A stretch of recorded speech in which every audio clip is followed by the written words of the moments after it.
But we think we're getting ready. We still have a week or so to go, but we think we're getting close to being about where we need to be. Do you ever get to a point where you're where you really need to be? I don't know. I was thinking about this, and when we played Washington in the playoffs, we were over, obviously, the visiting team, and we were staying downtown, and I went out for a walk, and it turned dark. It wasn't late, but it was 8:30 in January in Washington, D.C., and I'm walking along there. I'm trying to dodge traffic, and I'm just a country bumpkin, and thinking I'm going to, go for a long walk. But I get out, and there's a grass area, and there's cars going this way and cars going this way, and I'm in this grass area, and I look up, and right there is like the Capitol building, and it's under construction, and it's got all the scaffolding all the way around the building. Excuse me.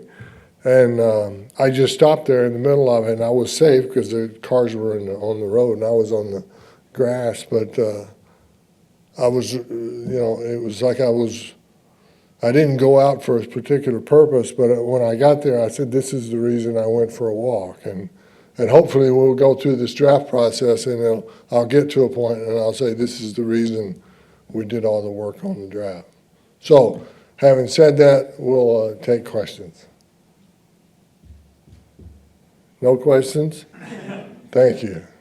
Ted, how often does, especially the first round, play out sort of how you think it might? I mean, I know you guys go through all the scenarios and all that, but how often does it actually play out the way you think it might as you're planning? Oh, parts of it do and parts of it doesn't, every year. And I don't know if one's any more than the other. There are always surprises. There are always things where you go, well, yeah, that makes a lot of sense. So I guess it'd be a little bit of both. I guess along those lines, do you guys do your own mock drafts to kind of get a feel of what teams might do along those lines? No, we don't. We've tried to, but we're so personal with it and so locked into it individually that we make it up, And if it's somebody that we really like, you go, oh yeah, we can get him there. That's fine. So we fool ourselves, and we try to stay away from that. Ted, what's the emotion like in the war room, if you will, if someone goes that you really want? What's that like amongst you guys after all the work you put in to try to get that guy? It's the draft room, we like to refer to it, as opposed to the other. There are gut-wrenching times when you're so close to getting what you think is the perfect player for your team, and then that player might get picked right in front of you or something. But oftentimes when that happens, as it turns out, in the long run, you were better off that happening in the first place. So I do a lot of praying, and sometimes the good Lord, I think, looks down on us and helps us out. You're at 27, Ted. How many players will you have on that horizontal board of best players? Is it a handful? You try to narrow it down to just one or two? It depends, because when you're picking 27, it's much more difficult to come up with the actual 27 names and be sure that these are the guys that will have been taken, and this is the ones that will be left for you. So it gets to be a little bit more mathematically difficult to predict. But you have groups of players, and you try to say, okay, this guy and this guy, these guys are pretty close. They play different positions, but they're pretty close, and maybe we'll put them as a couple that might be there, and that sort of thing. It's constant evaluating we've been doing it leading up to this, and we've still got another week to go, so it's constant. draft question, but what appealed to you about Gray and how do you see him fitting in? We thought he had some good snaps over there in Denver, and we think he's got a nice body type. He's got some good athletic ability. Shows the ability to be an outside backer and with length and that sort of thing. Ted, what do you think of your roster right now as it is going into the playoffs? I think it's a good roster. So I feel pretty good about it going in. Big enough, or are you? Oh, no, I mean, we got a number of players that we're going to add to our roster. We'll do that through some late free agency. We'll do that through some drafting and do that obviously through some, college free agent type stuff. But there's always opportunity as you go through the summer months. Ted, with your approach, how do you gauge the need to fill your roster and to address needs for the upcoming season as opposed to building long-term and making sure that you have depth in areas where you need depth long-term? Well, I mean, we meet every day and talk about personnel and talk about those things, depth and the longevity of your players, where you think that is, and so you're always thinking about it and going over it, and quite frankly, you probably never are completely 100% confident, Ted, for this group of players that's available in this year's draft, when do you start talking about and discussing them? Is it 1 year in advance? Is it even further when they're younger in college? How far ahead can you project what these guys might be when they're finally available? Oh, I think with some of them, it'd be probably a matter of the major colleges, but you as a football fan, and we sit here and we've just for the last several weeks, so we had all of our scouts in town and watching tape after tape after tape of mostly the bigger schools, but some of the smaller schools too. But you'll see guys that'll flash at you, and you say, "Oh yeah, that guy's going to be a senior next year," or something like that. That's sort of the extent of it. I mean, we're no different than anybody else. We're fans of college football, and if a guy's a really good player, everybody says, "Oh, we got to look at this guy."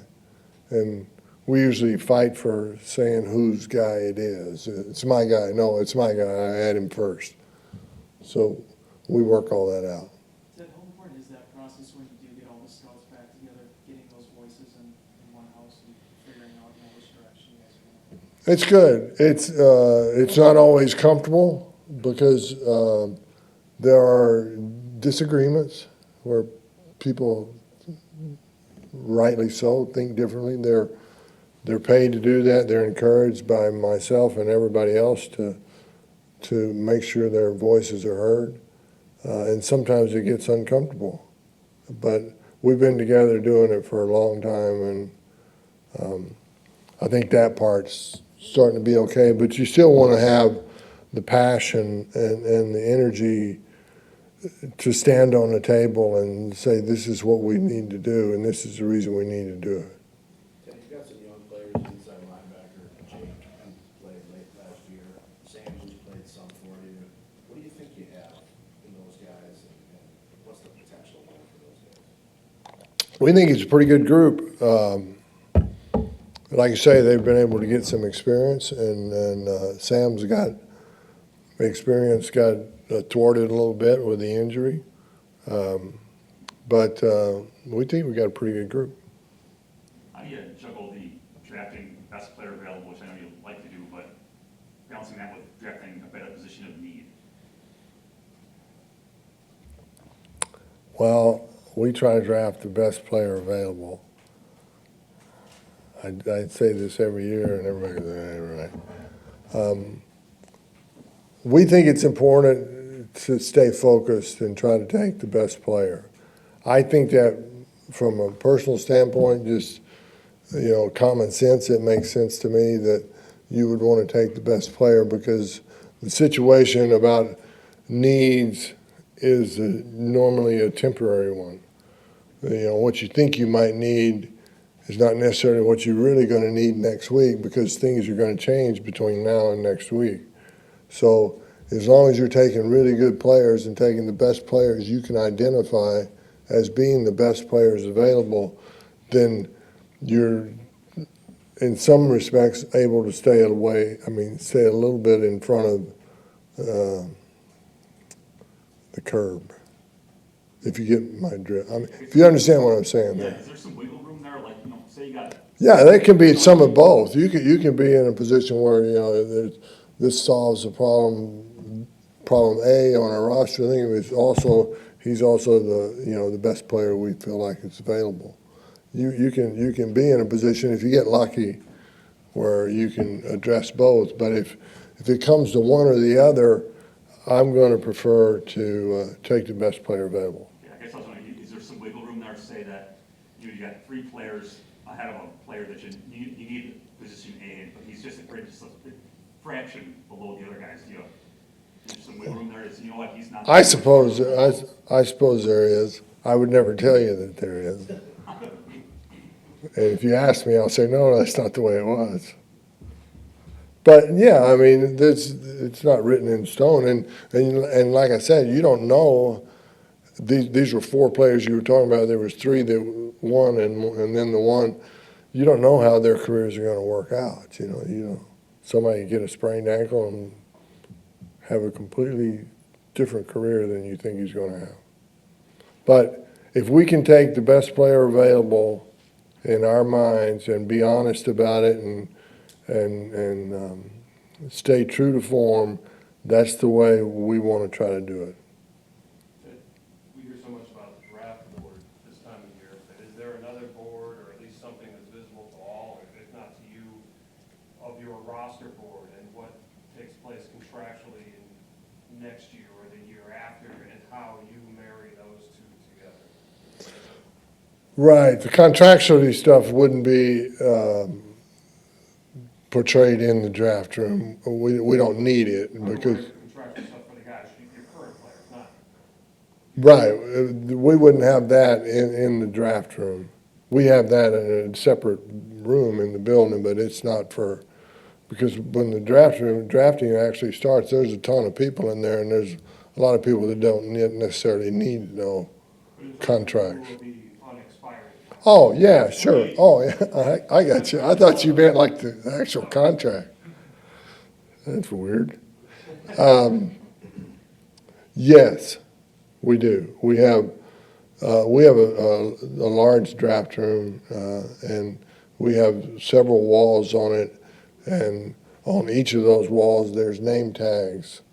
And sometimes it's name tags of our players, current players, and sometimes it's name tags of our current players and their projected contract extensions, or not extensions, but contract.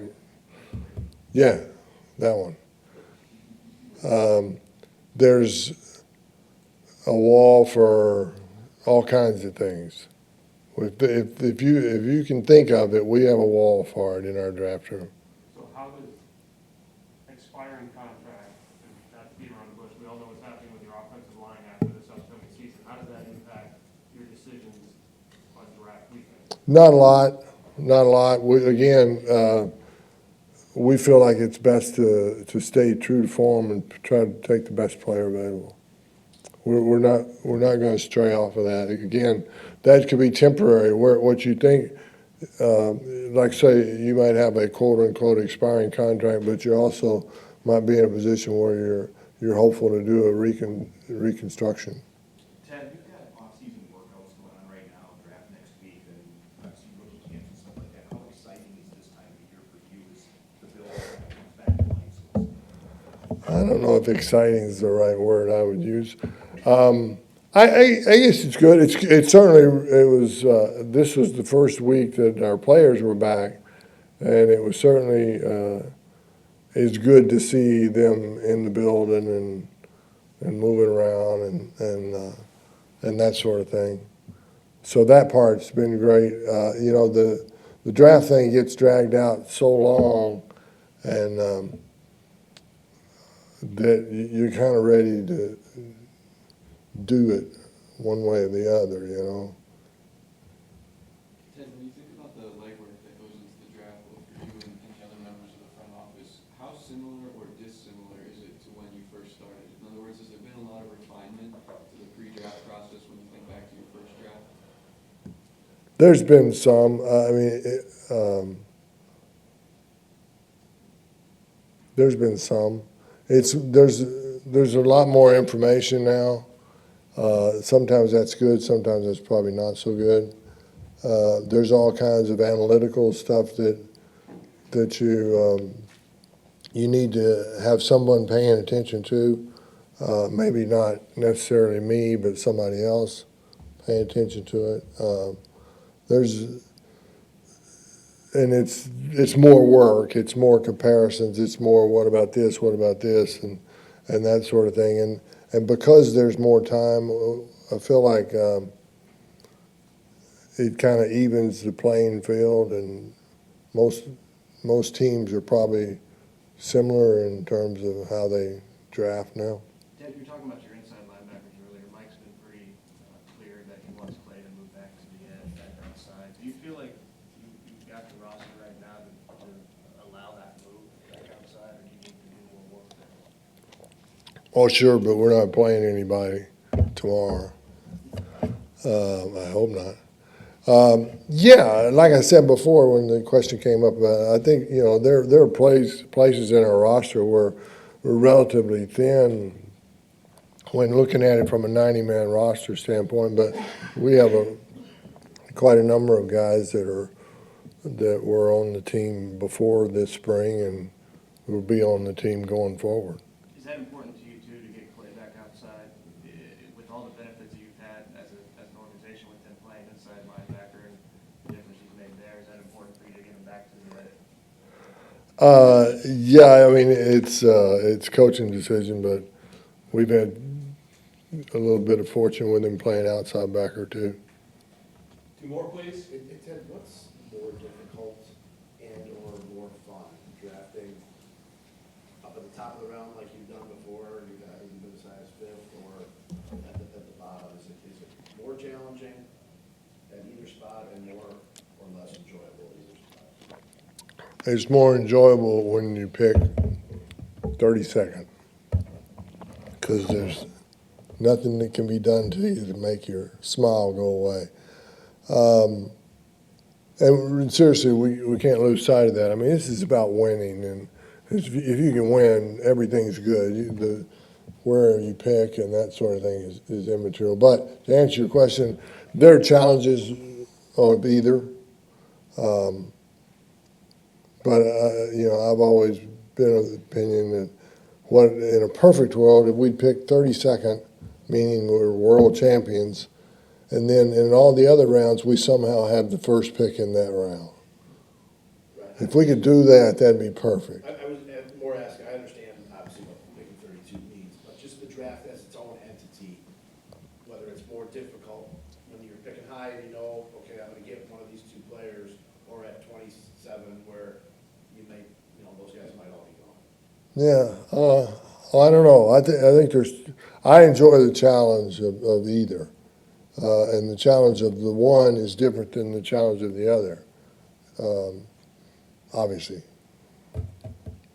So just with Jared Cook quick, in what ways do you think he can help this offense, and what kind of entice you to bring him in? Well, he's very athletic, great catch radius, big target. We think he'll add some stuff to us athletically on the offensive side of the ball. You mentioned it when you started about how popular this has become. We've seen the broadcasting, the combine, and all that numbers testing that goes on. But with the amount of tape that is available to you guys now and the way that you can scout game tape and stuff like that, how much do the measurables factor into your final decision, and at what point, or how much weight, I guess, do you put in just sheer numbers of a 40 and a shuttle and a long jump and a high jump? We try to pay attention to all of it.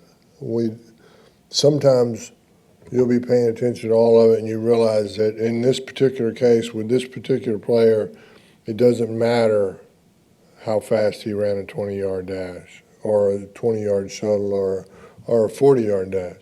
It matters that he's a good player and he's smart and he's this and he's that and he's going to help our team win. That's when you kind of put aside the numbers a little bit. But at the same time, we never get to a position where we completely discount that. We would have that discussion again and again, and even before we picked on draft day, if we got to a point like the scenario that I'm talking about, then we would have a little conversation about, okay, so the 40 doesn't matter. Why is it that the guy ran such a slow 40 anyway? We'd still have that conversation.